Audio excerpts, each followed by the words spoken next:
Hello everyone, I'm Ankit and you're watching StudyIQ IAS English. In our today's video, we'll deal with a very important topic, that is why is Bannerghatta National Park in news. Now the notes which I will be using in our today's session, in case if you want to download them, you can go to a particular Telegram channel called as ETS Live, and while you're at it, please do not forget to subscribe to the channel also. Now let us understand the reason why are we discussing Bannerghatta National Park today.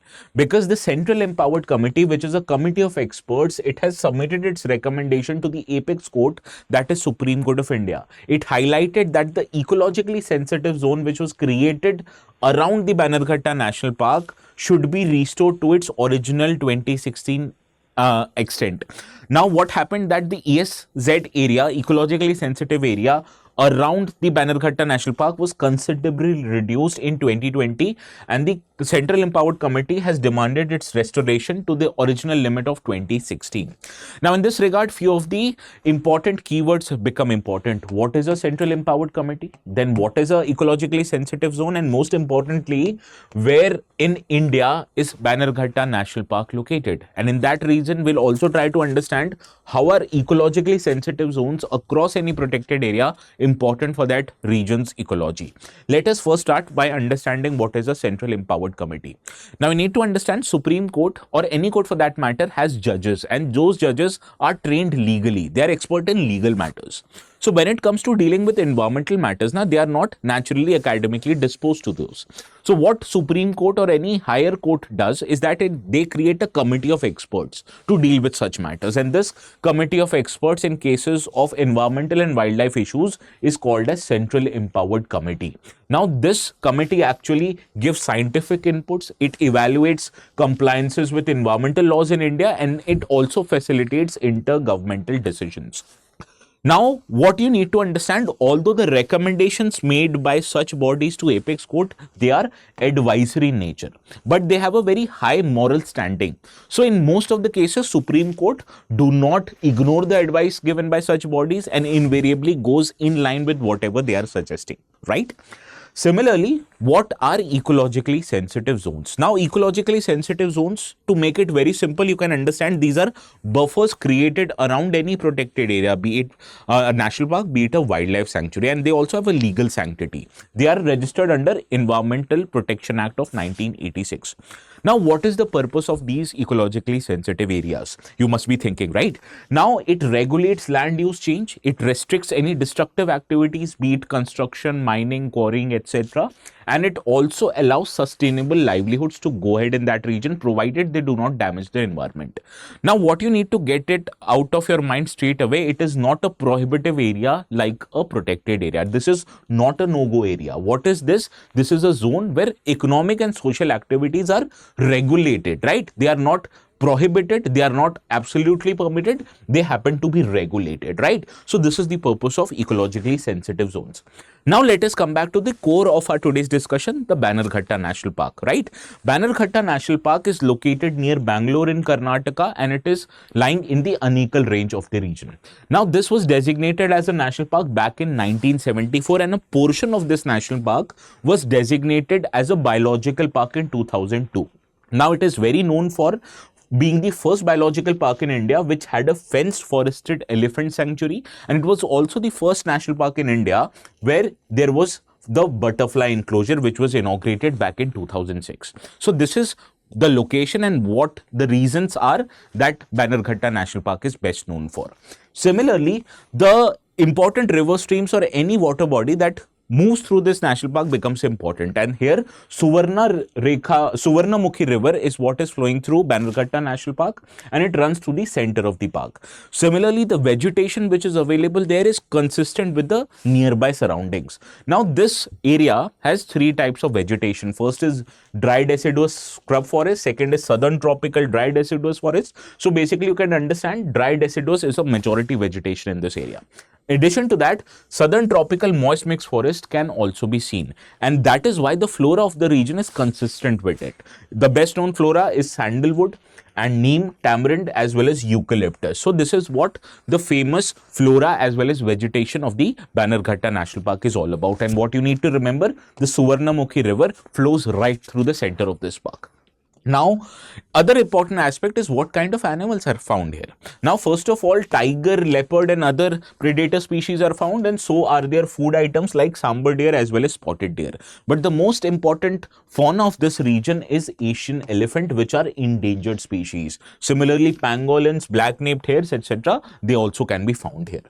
Now, what you need to understand, in 2016, the central government, that is Ministry of Environment, Forest and Climate Change, it submitted a draft proposal proposing that the ecologically sensitive area around Bannerghatta National Park should be around 269 square kilometers. Now, this draft actually lapsed because of non-submission of the views given by the state government of Karnataka. So, in 2018 again, the central government revised the size of the ecologically sensitive zones across the Bannerghatta National Park by reducing it by 100 square kilometers to about 168.68 square kilometers. Now, the final notification, which was issued in 2020, it actually legalized or formalized this reduction in the size of ecologically sensitive region by highlighting that ESZ around the Bannerghatta National Park would be 168.64 square kilometers. Now, because of this reduction in the size of ecologically sensitive zones, the nearby citizens and activists have highlighted that this has given rise to activities like industrial mining and real estate encroachment, which invariably destroys the ecology of the region. So, taking cognizance of this encroachment, the Supreme Court created Central Empowered Committee and asked them to scrutinize this issue. And after scrutinization, this year in 2026, in January itself, the Central Empowered Committee submitted recommendations, the most important of which that it recommended reversal of the 2020 notification. As I told you, 2020 notification actually formalized the reduction in size. So, what the Central Empowered Committee wants, it wants the size of ecologically sensitive area or zone across Bannerghatta National Park to be reverted back to 268.68 square kilometers. Now, what were the core issues that were studied and identified by Central Empowered Committee? It identified that the 2020 notification about the ecologically sensitive zones, it excluded the identified elephant corridors and ecologically vulnerable patches. Now, what you need to understand, Bannerghatta National Park is located at a very proper place in the state of Karnataka. This location actually favors easy movement of elephants, and it also connects the Kaveri Wildlife Sanctuary with that of Bannerghatta National Park. So, the ecologically sensitive zone around Bannerghatta is very important for movement of elephants. And after reduction of this ecologically sensitive zone, what was happening that instead of moving through a corridor which was delineated for elephants, elephants were moving to populated areas, and this created avenues for what? This created avenues for human-wildlife conflict. And the core reason for human-wildlife conflict was the reduction in the ecologically sensitive zone. Similarly, rapid expansion of the city of Bengaluru has also increased speculative land usage. So, if you were to reduce the ecologically sensitive area, it would automatically lead to encroachment of cultural, social and economic activities, which is, I told you, detrimental to the region's ecology. So, as a result, the recommendation submitted by the Central Empowered Committee, it demanded for restoration of the 2016 extent, which essentially means increase of the size of ecologically sensitive zone.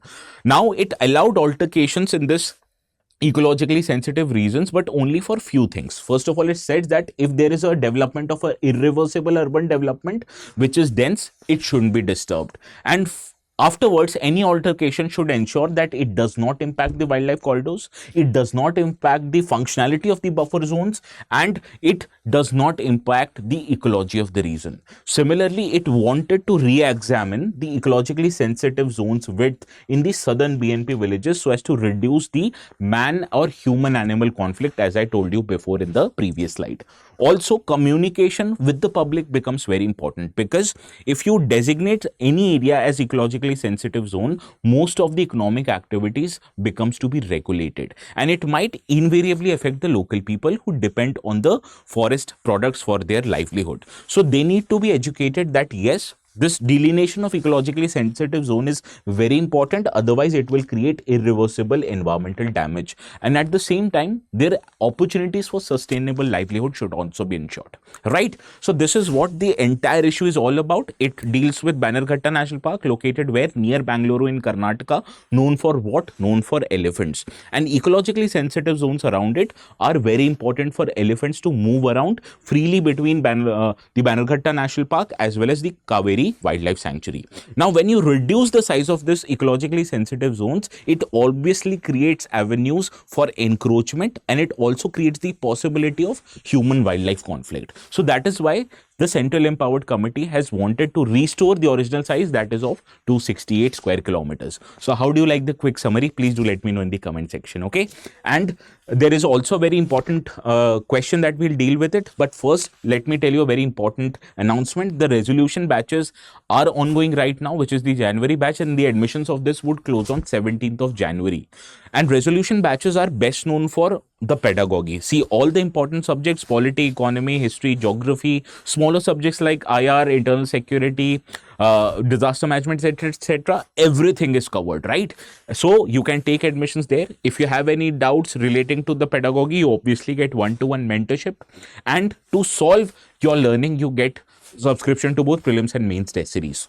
All of these benefits that I told you, they are exclusive part of our resolution batches, and if you apply the code ATS Live before making the payment, you are going to get maximum discounts. Please make note, there are separate batches available for students who want to give their attempts in 2027 and in 2028. So do not forget, learn to thrive by using the code ATS Live. So this is all for me today.